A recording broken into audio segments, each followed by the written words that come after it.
Welcome to We Are Old, Get Over It, the podcast where we celebrate the wisdom of age and maybe a little grumbling too. Okay, we're here today to discuss dogs, which is a very sensitive subject to me and also to my guest. My guest today is Sarah Baeckler, who is the president of the Humane Society of Naples, Florida. And she's a very busy lady. She's broken a number of appointments with me because she's so busy, but I thank her for showing up today and laughing with me. So what we're going to do today is just speak about adopting dogs or dogs adopting seniors. I guess either way it would work. And yep. I'm sure you have stories. Do you have any dogs of your own, Sarah? I have many. I have 3 at the moment. 3, okay. They don't all like each other, but no. 2 of the 3 are seniors themselves. So okay. All right, great. All right. I'm going to start out a little unusually from what I do on the other podcast where I just usually end with a quote, but there's so many good quotes about dogs. I want to just mention a couple of them before we get into our conversation. And I think it's a very important conversation about seniors and their dogs. I found it to be a very, very important for me to get me out, to get me talking, and it also gets me involved with other people. So I'm just going to read 3 quick quotes. A dog is the only thing on earth that loves you more than he loves himself, by Josh Billings is his quote. Until one has loved an animal, a part of one's soul remains unawakened. And that's Anatole France. And the third one is, the love of a dog is a pure thing. He gives you a trust which is total. You must not betray it. And that's by Michelle Holibach, is Michelle's name. Okay, so we'll start with that. And I was going to come up with a title for it, and we're going to call it Golden Years, Golden Paws, Seniors and Dog Adoption. But I'm sure that my editor is going to change that. But we can go on. And why don't you tell me a little bit about you and your organization first? Yeah, well, thank you for having me. Sorry it took me a little while to make our appointment, but I'm glad to be here. I've been with this organization since 2017, and we work really hard at Humane Society Naples to find new furry friends and family for people who are looking to expand their homes and their lives. And also keep animals in their homes. So when there may be a reason for someone to consider giving up a dog, we try really hard to find solutions to keep those people together. So we work on sort of both keeping animals out of the shelter and in their homes and making new families together. Okay. And approximately how many dogs do you deal with in a given week or a given month? I'm sure you have some records of that. Yeah, we do. We generally have about 100 dogs in our population at any given time. So we have 3 locations.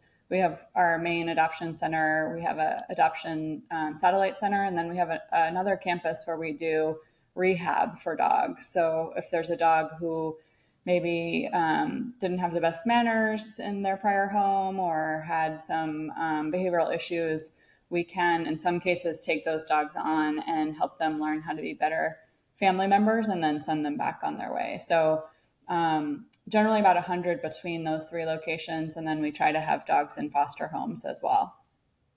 And what are foster homes for dogs?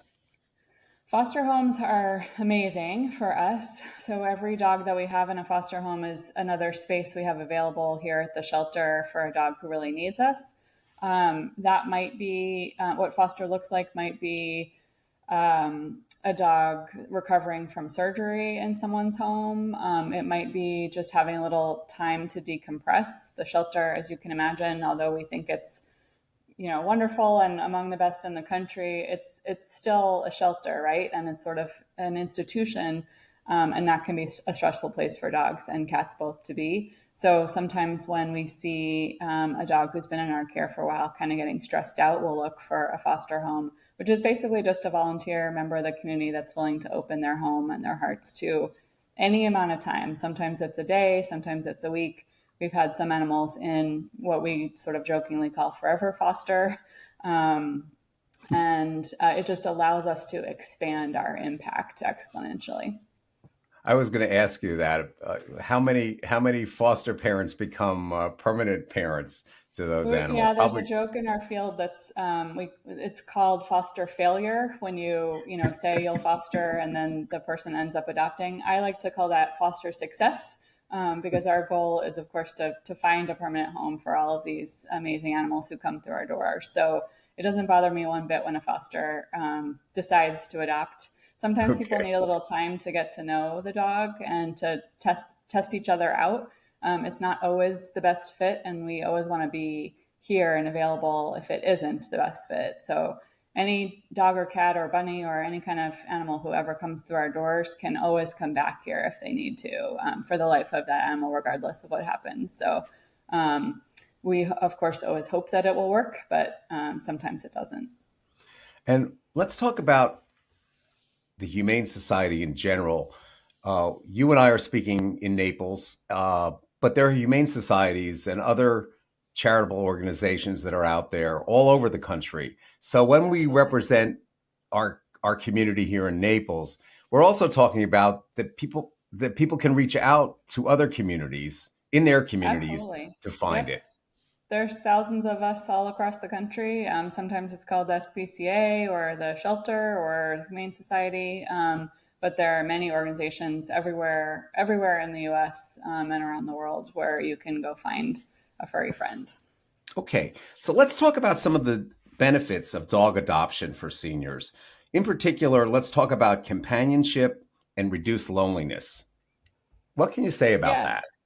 I mean, I think that's a benefit to everybody adopting, regardless of your age. But I know loneliness can be a real challenge as you age. Maybe friends or family are not as around as they used to be.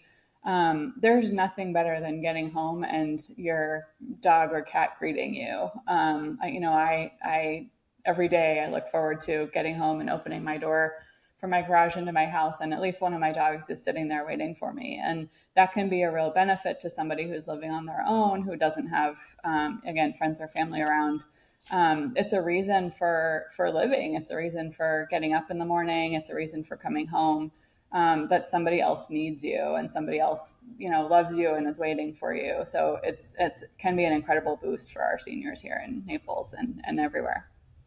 Uh, I didn't mention it to you even when we spoke earlier that the first dog that my family received here in Naples, we got from the Humane Society many years ago. Oh, We cool. were trying to get my daughter from away from her interest in horses. It didn't work out, by the way, but we did Did get that a work? dog. I came to the Humane Society and I saw this one dog in a cage all by itself. I went in. I'm sure you don't call them cages, do you? Well, it depends on when it was. We call ourselves cageless now, although you will see cages in the building. Oh, But okay. for dogs and cats both, we have these open rooms where Oh, they can okay. have other Well, this friends, was so they're years and rarely years by ago. themselves. So I Gotcha. crawled into this space, and the dog was very, very nice. I didn't know what kind of breed it was. I didn't know anything, but I went home. I got my family. We came back. We adopted the dog. We turned out that he Oh, was a Keys hound, uh which huh. you don't see too many of. Yeah. And since that time, we're on our third one now. Oh, cool. So I had a very good experience with the Excellent. with the Keys Hound and with the Humane Society.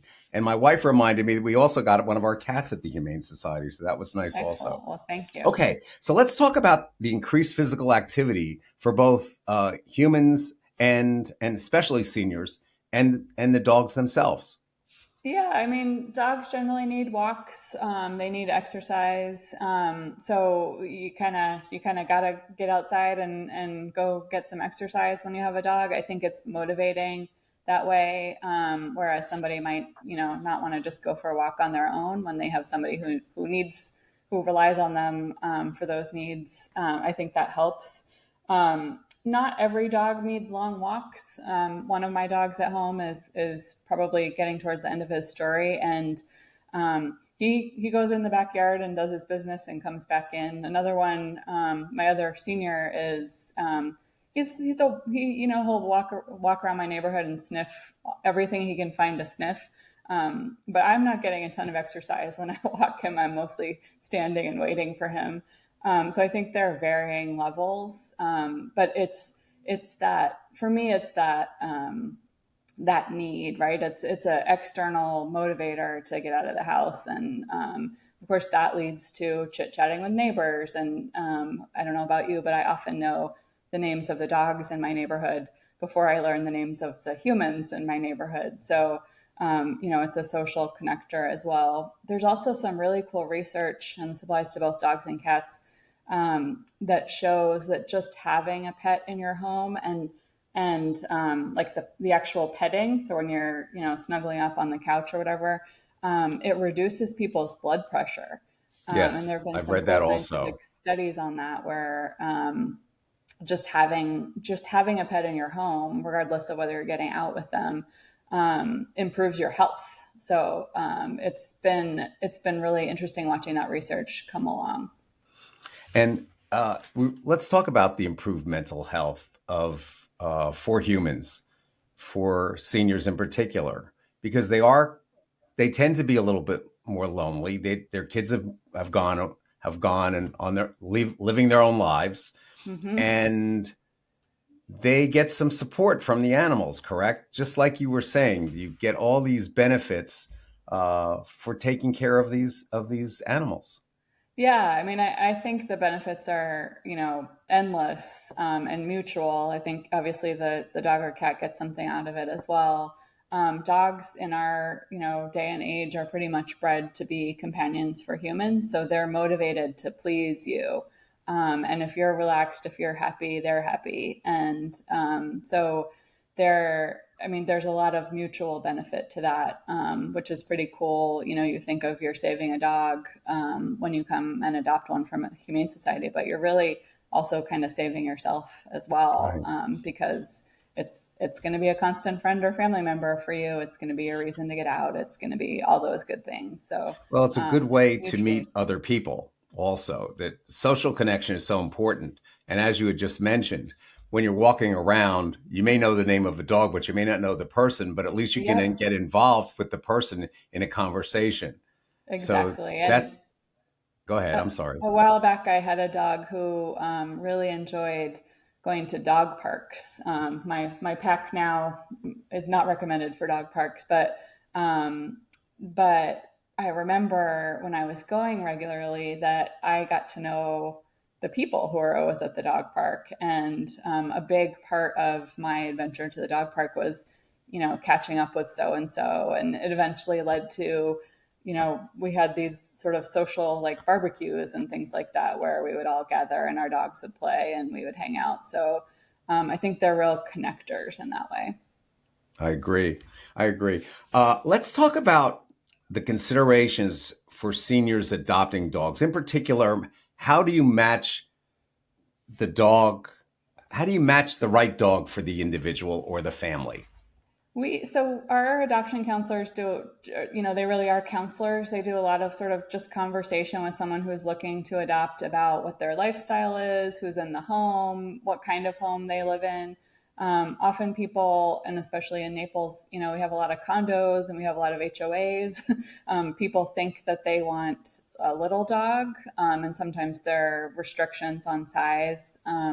Little dogs are generally really high energy. And if you're looking for somebody to snuggle up on the couch with you, or, maybe take a stroll, sometimes it makes more sense to have a bigger dog who's just kind of going to be a couch potato personality. So we really do that conversation based on, what are you looking for? Are you looking for someone to go on 10-mile hikes? Are you looking for, someone to keep you company while you watch Netflix at night? And we go from there. In terms of ages, we do talk to people. We have no rules about, if you're over whatever age, you can only adopt a senior animal or something like that. We, again, really base it on the individual and what they're looking for. Some of the considerations with seniors are, the reality that it's possible that a younger animal might outlive them, and, what's the commitment there and what's the backup plan. My response to that often when I hear sort of naysayers about, oh, some, senior adopted a 2-year-old dog or whatever, is I could get hit by a bus tomorrow. I'm 48 years old. No one knows how long they're going to live or what's going to happen. So we try to put as few barriers in place to finding a home for an animal as possible.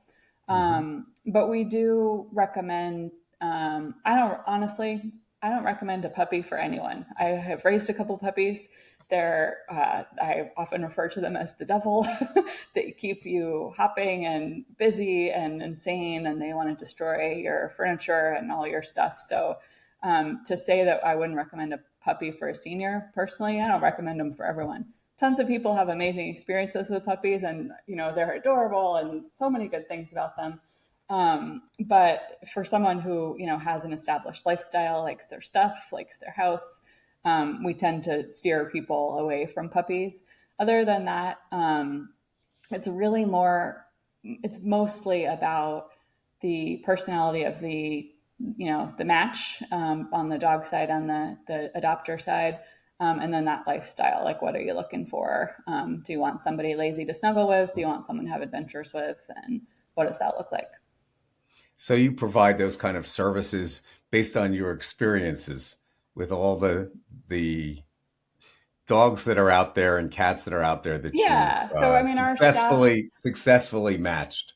yeah. I mean, we don't get it right every single time, and that's fine. But our staff, one of their, main goals is to get to know the animals in our care, and their needs. And that way they can be an advocate for that animal when there's people coming in looking to adopt, and they can think, oh, based on the fact that you like to sit and knit all day, we'd love to recommend this cat who just wants to, sit and be in your lap at all times. So it really just it's a cool, matchmaking process. People sort of joke that it's like dating, but it is. It's adding someone to your family. Let's talk a little bit about the financial considerations that seniors have to have regarding their pets. Yeah, I mean, it can be expensive to be a pet parent. We do have some programs here, and many shelters do across the country, where if there's a known medical issue with an animal who is with us, and we tend to take a lot of animals who have medical challenges. That's one of the cool things about us here in Naples, is we have the resources to be able to treat a lot of stuff that many shelters don't. But if it's, say they have a thyroid issue, or their skin's itchy, or something that's going to be a lifelong issue, we have programs that will allow, sort of underwriting those costs if you come to our clinic.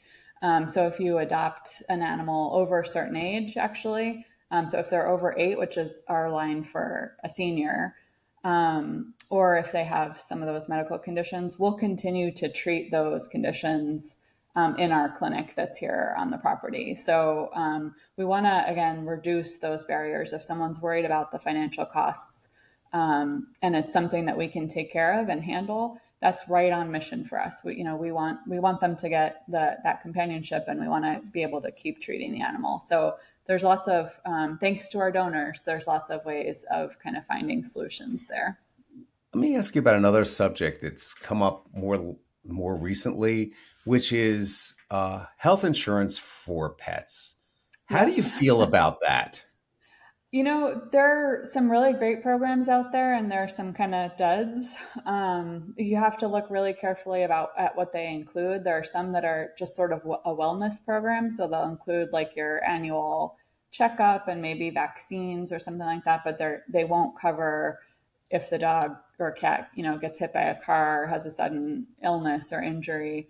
There are some that are very comprehensive that cover those things, and we see clients in our clinic, because we are open to the public as well, who have some of those, sort of more elaborate plans, and they do pay for a good chunk, if not all. There's some that are designed for reimbursement, so you still need to have the ability to pay up front, but then you'll get paid back for it.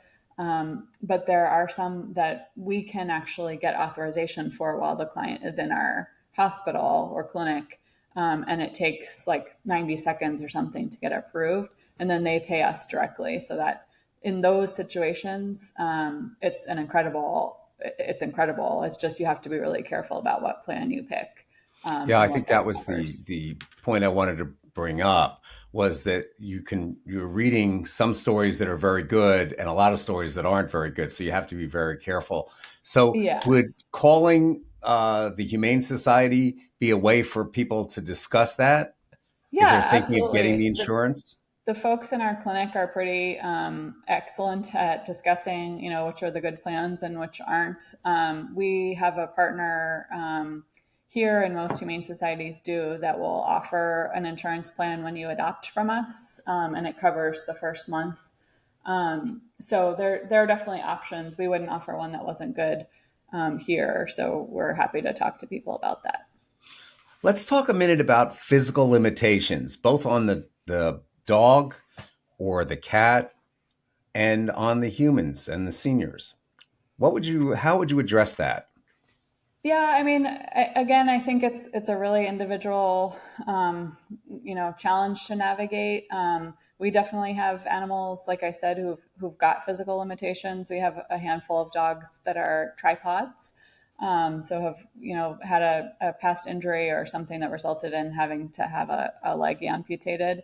All kinds of other stuff too. We have a dog here right now who has hydrocephaly, so water on the brain, and he gets around okay. He's kind of wobbly. People joke that he looks drunk, but he's not fully physically able, or mentally maybe. Sweet dog though.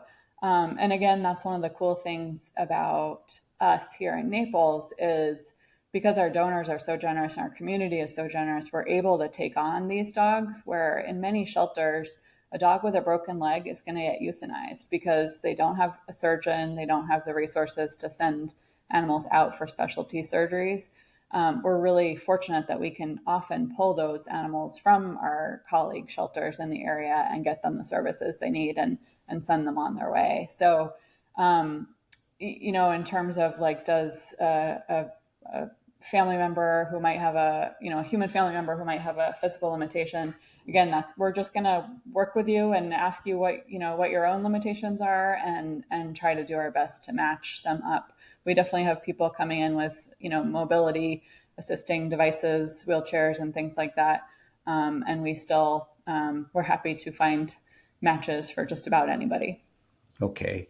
And then you started to speak about contingency planning. And I think Hmm. that is an important thing, especially for seniors. What, depending on the age of the dog that they adopt, uh, the dog may outlive them, and they need to Hmm. make plans for that, correct? Or Yeah, like you so we said, have. I mean, I didn't ask you how old you were, but I now know you're 48 because I wrote it down. But I don't think anything's going to happen to you in the near future. Well, But you never know. You never you know. never I know. mean, Exactly. so we have a function on our website where people can go on, and it's a free tool that allows you to make a will or a trust. And there's a lot of information on there about sort of how to include your animals in that planning. Our first recommendation is always just, obviously have your paperwork in order, but identify a friend or family member who has a key to your house. If God forbid something happens and you're hospitalized or emergency medical people need to take you somewhere, have somebody in your life who can go grab the animal. That's not always an option for everybody. Fortunately, our county animal services is empowered to go into homes. So if somebody goes, to the hospital in an ambulance and there's an animal noted in the home, they'll notify our county animal services, and they'll take a sheriff's officer with them and go grab them and take care of them. We have programs in those situations where if somebody's temporarily incapacitated, so in the hospital or needs surgery or in rehab or something like that, we can hang on to them for people, because again, we want to keep those families together if possible. So we have programs to provide free temporary boarding when there's some kind of short-term crisis like that. In the event that the owner passes on, we will always take the animal back. It's just a matter of making sure that the people who are handling your estate are aware of that, because not every humane society will, but in our case, we do. Um, and my overall recommendation is generally just, have a backup plan. You probably have a backup plan for your house or, whatever else. And if you have kids who are still underage, you have a plan for them. So just do that planning as well for your pet. Make sure if you do have someone in your life who is willing to take them on, that they, know what kind of food they like and are updated on the routine and stuff like that. So there's a lot of options in the community. It's from my perspective, it's sort of that communication piece. Some places will require, if it's an elderly person looking to adopt, require a family member to come in and kind of vouch for, I'll be the backup if grandma passes away or something like that. We don't require that. As I said, we try to sort of reduce the number of barriers, and we trust in general that people are going to do the right thing. Most of the time they do. Once in a while they don't, and there's a puzzle to solve. But for the most part, we do our best to end up with the animal if that's what they need. Okay. Uh, Tell me a couple of success stories. We one great one that comes to mind. We have a hospice program. So I mentioned kind of forever fosters. We have this program called Hospice, which is foster and hospice put together. And we have had incredible luck finding people who were willing to open their homes to animals who we thought maybe only had, a few weeks or a few months left, but still had the opportunity for, a good quality of life. Obviously, if they're suffering, we're going to make that difficult decision for them and let them go. But very often we'll diagnose something that we know ultimately will be terminal, but it's not time yet.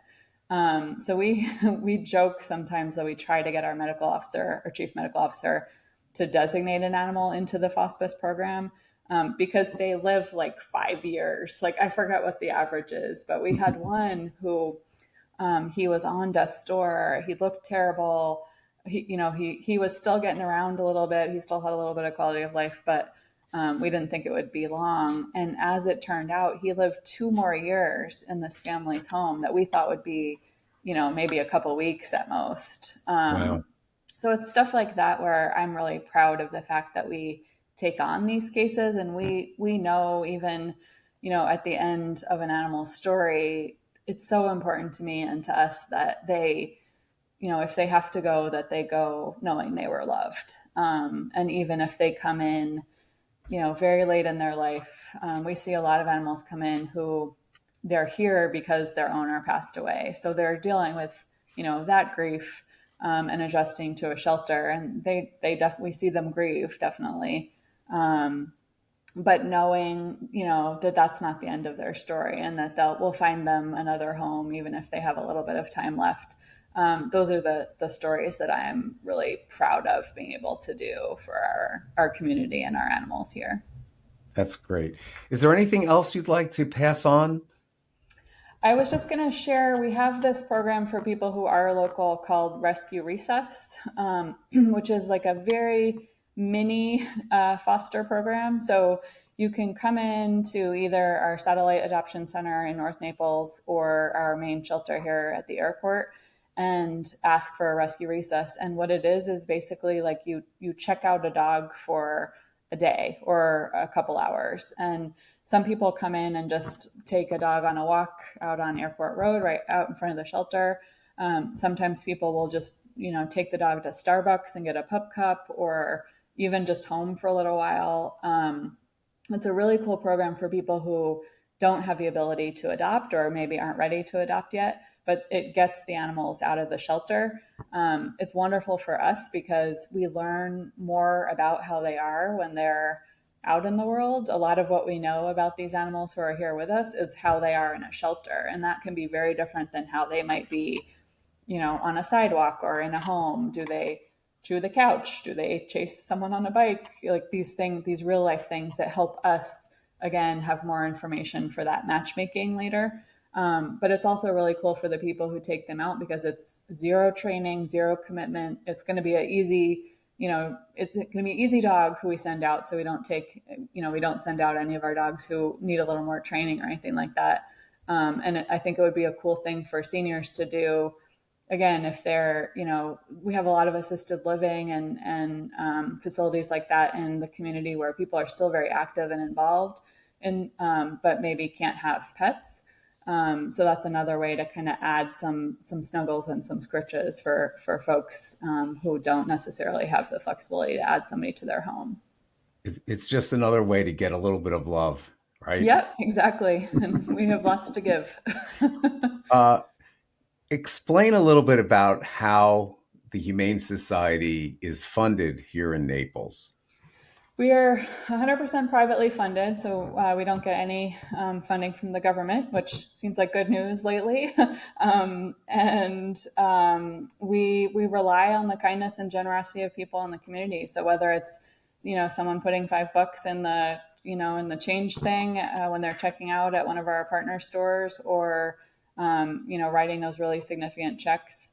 Every penny we get, we put straight back to the animals in the community. So we're really fortunate to have a lot of really generous people helping us work. And do you provide rescue for animals that are in a stressful situation or a bad situation in other parts of the country here in Naples? In other We words, go ahead. We generally just pull from Southwest Florida. We have partners in other places. Usually, how we make use of those partners is sending animals to them. So, like after a hurricane, after Ian, and to some extent last season after Milton and Helene, we will assist the community by taking in animals who are already in shelters before the hurricane hit, so that we can make room in those shelters for the animals who might need us post hurricane. And we ship them all over the country. So we have this network of other Humane Society partners around the country, but generally what we're asking is for them to take animals from us. Occasionally that favor comes around, and we'll help another shelter if they're in need, if they've had a natural disaster or a hoarding case or something like that. We also work really closely with the county shelter here. When they're overloaded, we're able to grab animals from them too. So we try to do our best to be part of the solution in all those ways. Okay. So I think you gave us a lot of valuable information. I'm going to put on the website, if it's okay with you, the .com, which .org, I Absolutely. presume, for Yep. the Humane Society, so that people can get a hold of you. And I'm going to put down your main phone number also Excellent. for people in particular in the Collier County area. But I just want to mention again that there are humane societies and ASPCAs all over the United States. And wherever Yes. you are, just go online or ask somebody to help you, and people will do it. Yep. People Absolutely. will help you. Okay. Well, I want to thank you. And I'm just going to end with a couple of quick quotes. Okay. And I started with a few. Let me finish with a few. There is no psychiatrist in the world like a puppy licking your face. Ben Williams said that. That's a good one. And our perfect companions never have fewer than 4 feet. I agree. That was by Colette. And one last quote. You know who James Herat is, correct? Mm-hmm. Okay. He has a quote. If having a soul means being able to feel love and loyalty and gratitude, then animals are better off than a lot of humans. And with Absolutely. that, we'll end the podcast today. All right. Thank you Thank so you much. again, Sarah, for being with me. And thank you for having Stephanie speak with me about the other pets, the cats and other adoptables. Okay. I look forward to Absolutely. speaking to you again and seeing you at some later time. Okay. Likewise. Thanks so much. All right. My pleasure. Thank you very much for being with us. And that concludes this episode of We Are Old, Get Over It. Thanks for joining me. I hope you found our conversation both insightful and entertaining. Remember, age is a journey, not a destination. So embrace the wrinkles, the forgetfulness, and the occasional tech frustrations with a good dose of get over it attitude. Until next time, keep laughing, keep learning, and keep getting over it. Ken out.